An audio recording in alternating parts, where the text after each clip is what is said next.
clash. So, what did IPOB do that you promptly declared them a terrorist group in 2017? I think about August. IPOB is known to be clamoring for one thing: self-determination.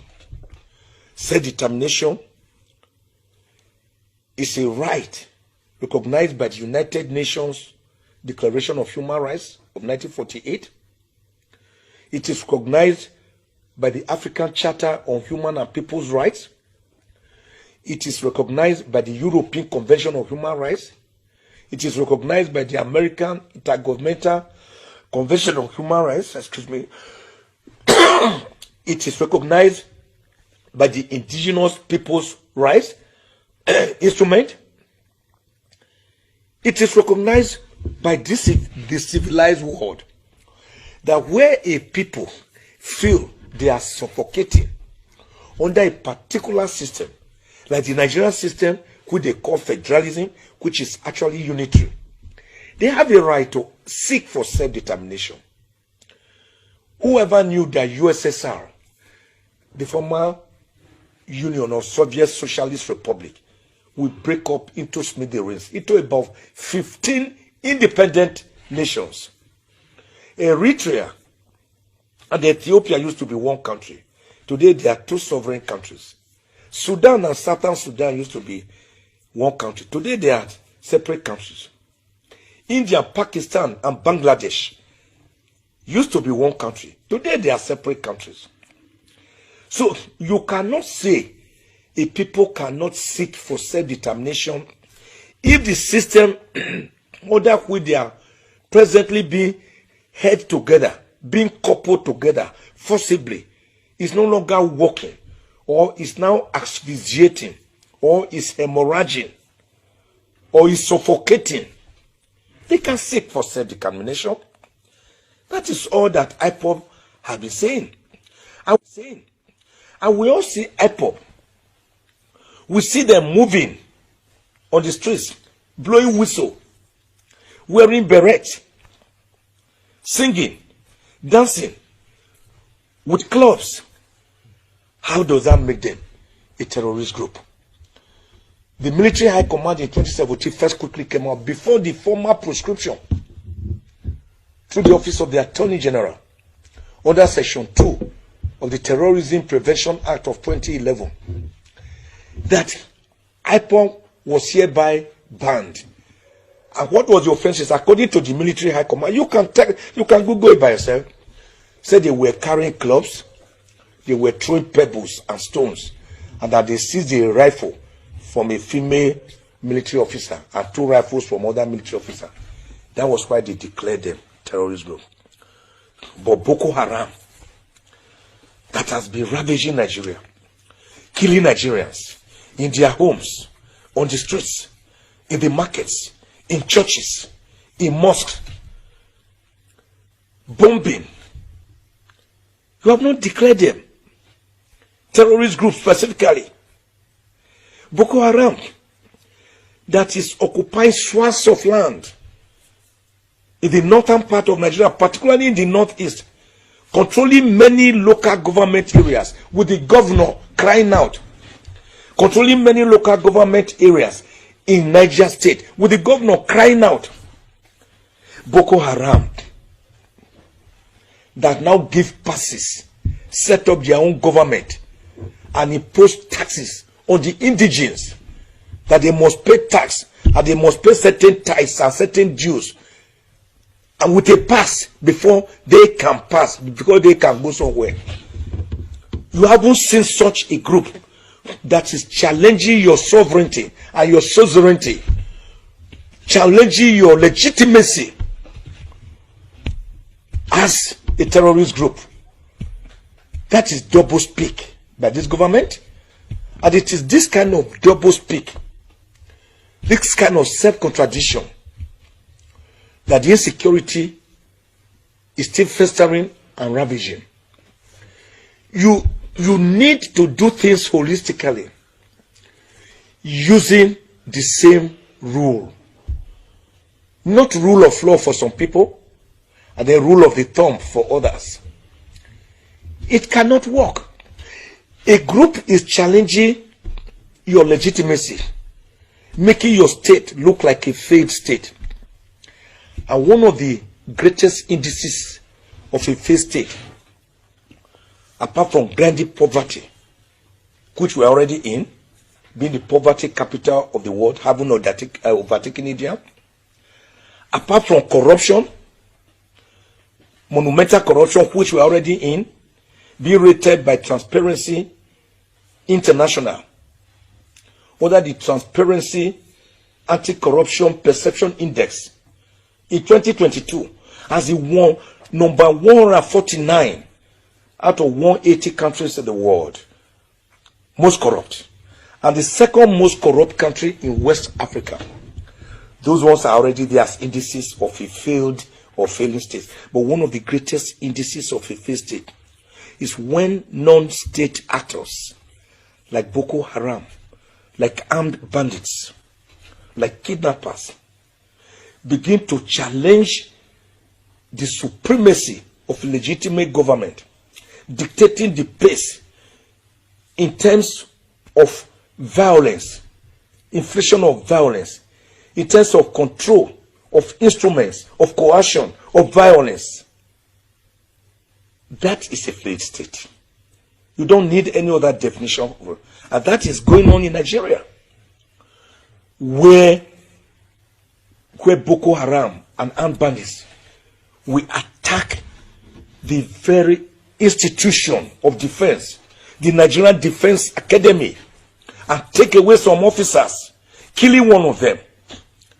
Where Boko Haram, kidnappers, will kidnap some students in Kaduna State, and then dictate to the government and the parents of these children to buy their bags of rice, bags of gari, bags of beans, to buy their tomatoes, tarodo, tatashi, vegetable oil, palm oil, even dictating the quantity that will be bought, that must be bought for them, so that they can feed their children who are under captivity for the purpose of extracting ransom from the parents. That is a failed state. You don't need any definition, other definition for it. So, the president, after the Attorney General did his work gazetting these two groups as terrorist groups, had done well, but he has not done very well. He fell far short of going the whole hog. Declare Boko Haram, mentioning specifically, you are hereby declared a terrorist group. You that are be owning up to killings, to attacks on innocent villagers, owning up to sending people, you are hereby declared a terrorist group. These are more terrorist inclined than IPOB, that were blowing whistles and marching on the streets, carrying club dancing. We want Biafra. We want Biafra. That was what you categorize as terrorism. And then you now put away their leader, the leader of IPOB, Mazi Nnamdi Kanu. He was even captured in Kenya and forcibly brought to Nigeria. He's in detention.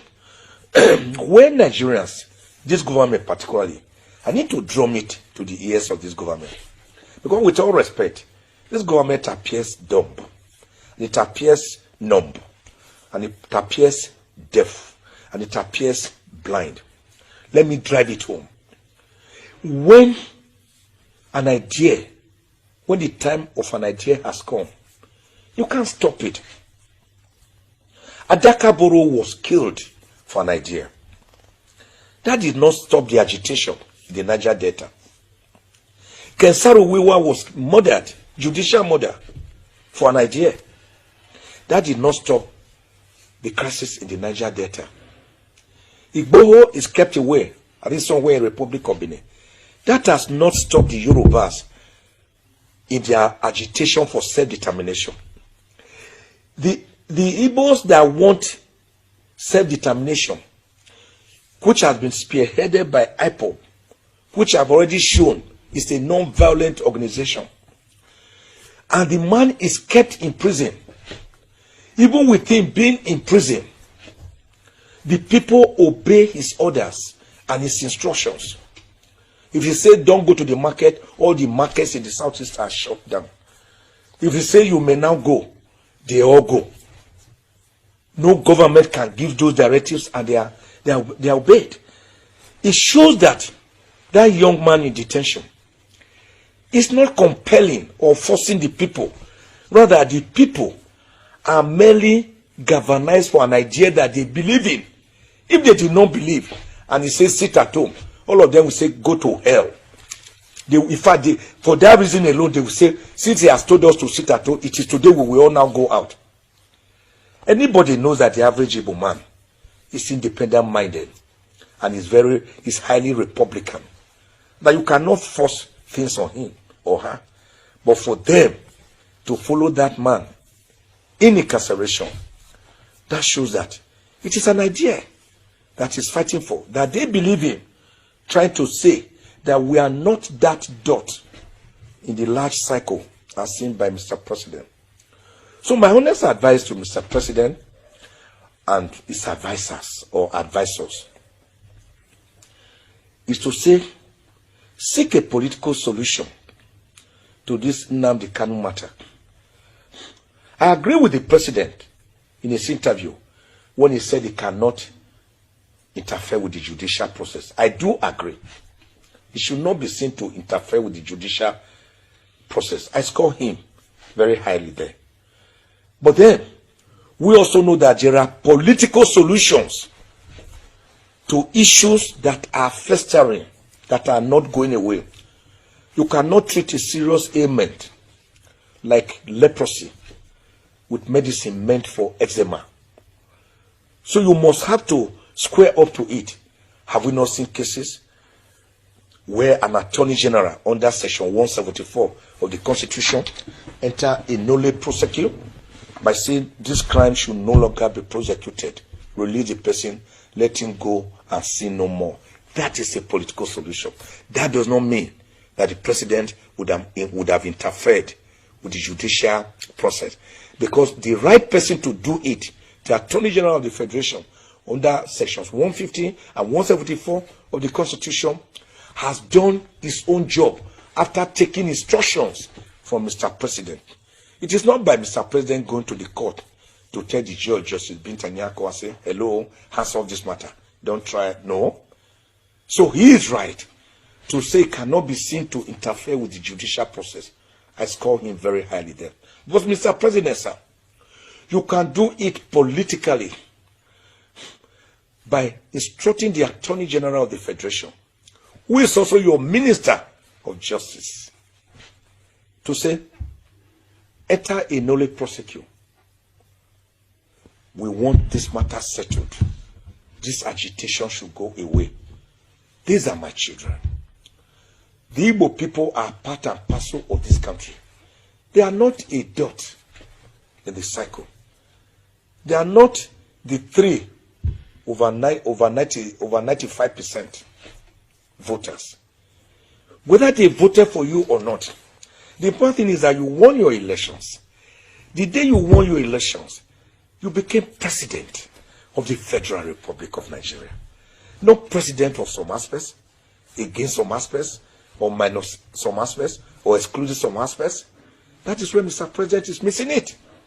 So he must see Nigeria as one whole unit, an aggregate, not as perforated.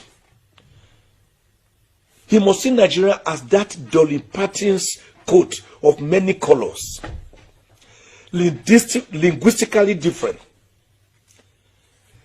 religiously different, ethnically different, but with all having a common purpose, which was why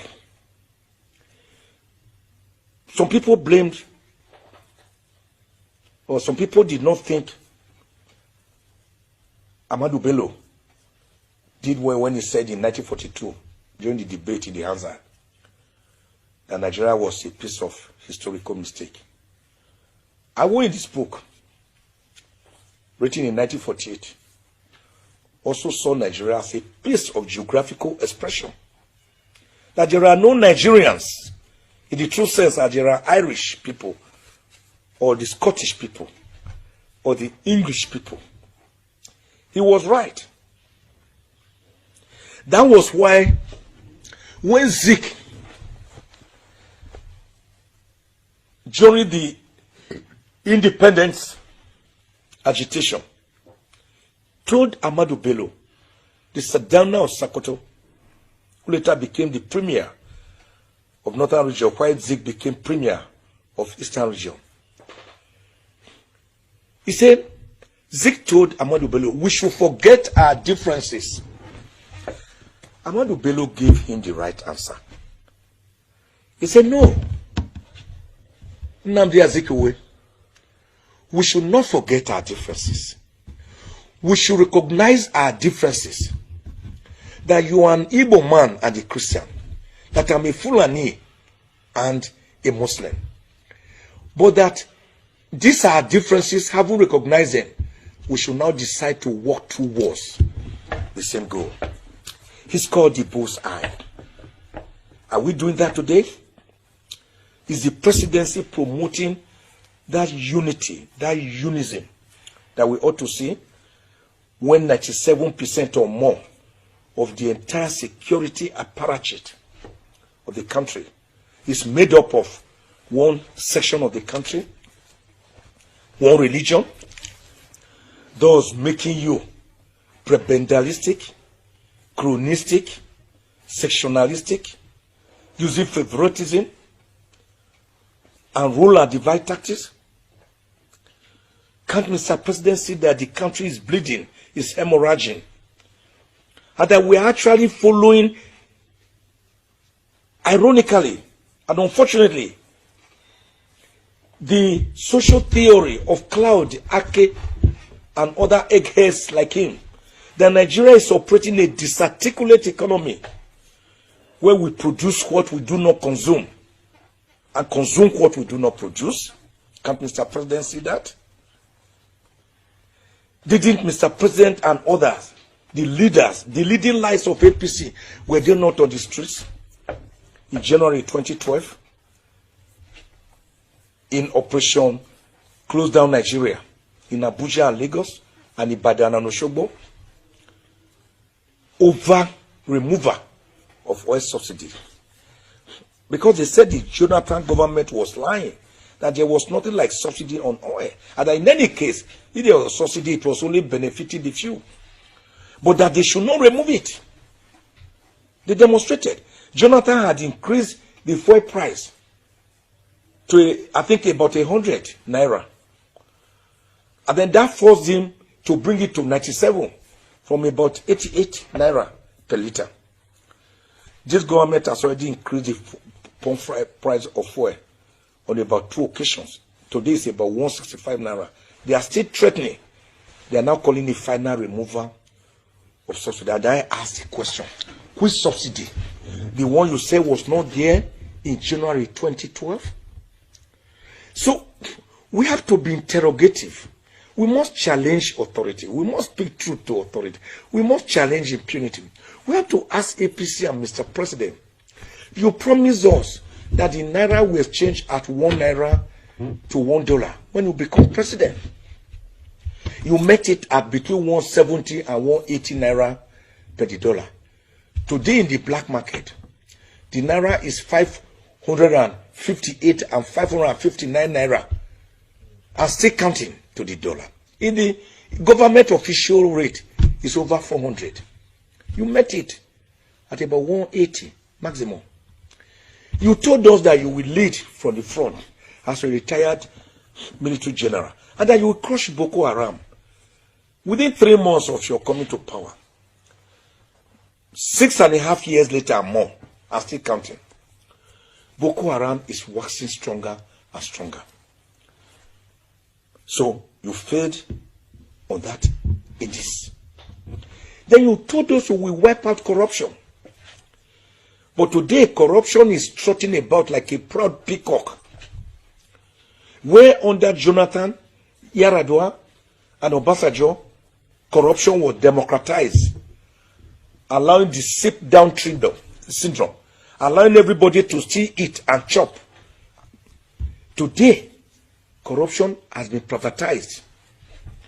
It is in the pockets of less than 0.5% of the 213.9 million Nigerians by United Nations projection. Again, in that area, Mr. President has failed, and his government has failed. Then you told us the third tripoda promise. You will strengthen Nigeria's economy, and we will have one of the best economies in the world.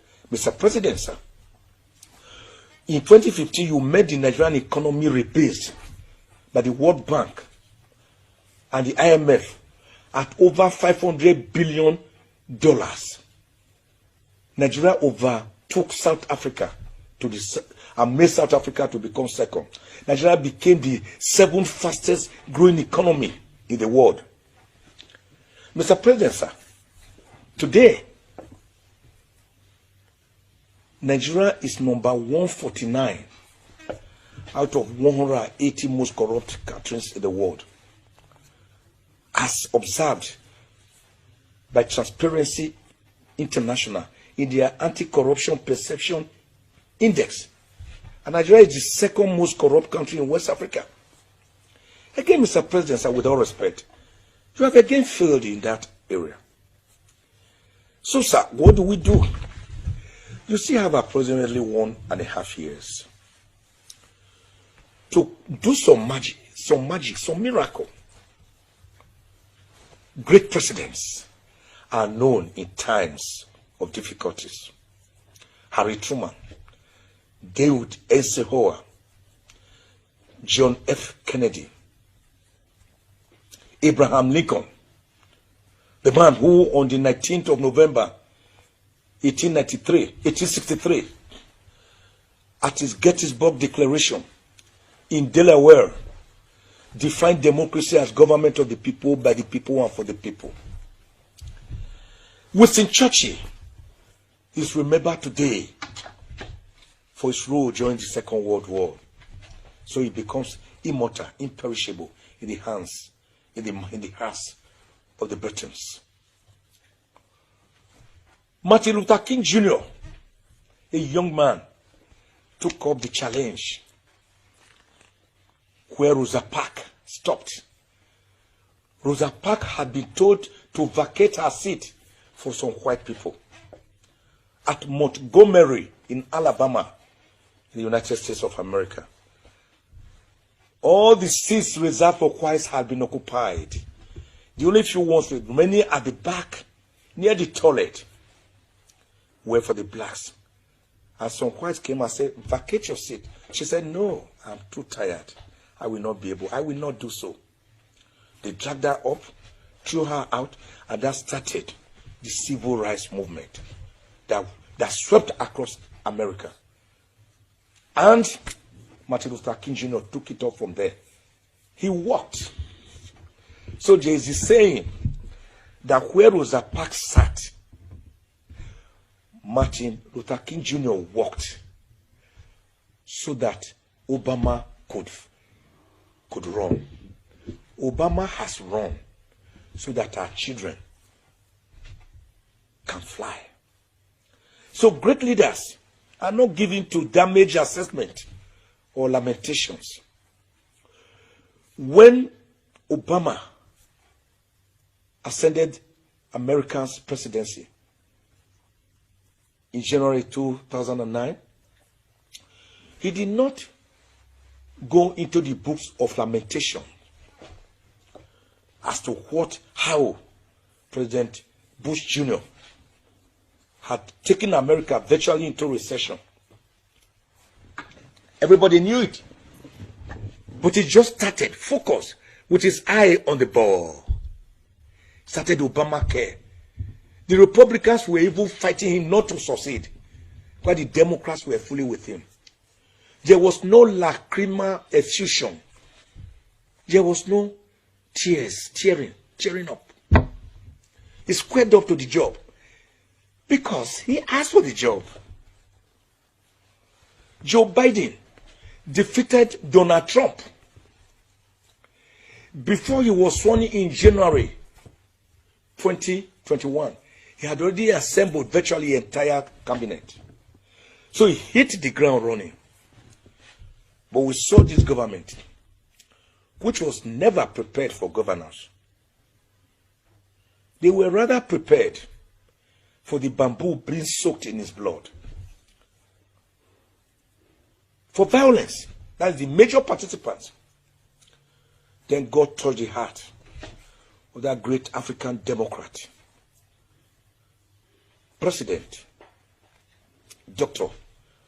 Goodluck Ebele Jonathan, who, while the votes were still being counted in Kano, called President Buhari, then candidate Buhari, said, Mr. President, sir, congratulations.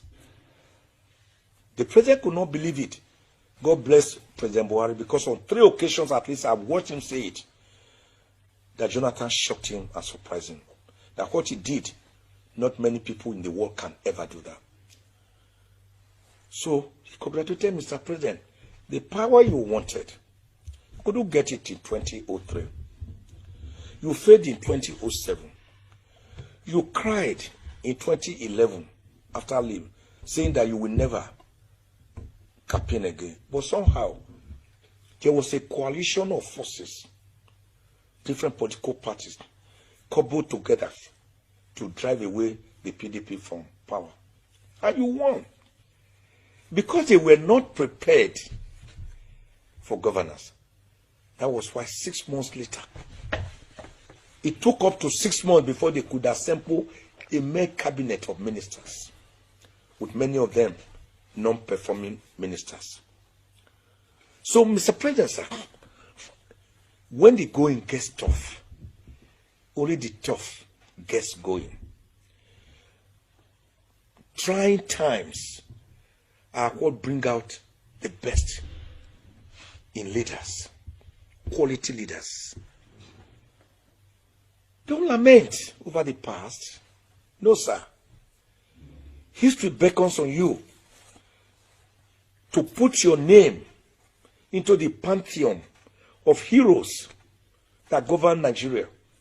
Apart from Obasanjo, you are the only Nigerian who has had the rare privilege of being both a military head of state and a civilian president. To whom much is given, sir, much is expected. So Nigerians look up to you to remove the present grinding poverty, abject penury, the crimson red blood flowing on the streets and in our farms, to remove the state of neither in which they have found themselves, the melancholy, the gnashing of teeth, the tears, sorrows, and blood, finally hand over power. Whether you can do it or not, time shall tell. But it is in your own interest, sir, to do something, so that you remain on the good side of history, so that when Nigerians remember you, they will remember you with kind feelings, not with hatred, not with spite, not with regrets as to why they brought you in under serious populism. Remember, sir, Mr. President, one young man trekked from Lagos to Abuja to celebrate your victory. Remember, sir, another young man rode a bicycle from Kaduna to Abuja to celebrate your victory. Remember, sir, that there was euphoria across the country. Sir, take a drive deliberately under camouflage, incognito, around the cities of Abuja or any other city in Nigeria. Pretend you are not Mr. President, and see that Nigerians are like the walking corpses or the living dead envisaged by Ayi Kwe Ama in his epic, The Beautiful Ones Are Not Yet Born. Do something about it, sir, so that we will not still fall into that category also envisaged by Ayi Kwe Ama. The same Ayi Kwe Ama, the Chichi Dodo bird. The Chichi Dodo bird hates human excrement with all his heart, with all his soul. But you know it's food, sir. When a person is defecating in the forest, the bird perches by to watch the human feces decay, and then maggots start wriggling out of those feces. The food of the bird that hates human feces is actually maggots that wriggle out of human feces. In other words, you cannot say you hate beans with all your heart and soul, and your best food is akara and moimoi. Such is contradictory. You cannot play Hamlet without the Prince of Denmark. You cannot argue that 6 is different from half a dozen. Sir, the time is short. History beckons on you. Don't attempt to play Romeo without Juliet. The people are your constituency. They elected you into office. And under section 14 of the Constitution, say power belongs to the people, through whom people in government derive their authority to act. So this power belongs to the people. Exercise it, sir, in their favor. Not to do so is to argue that you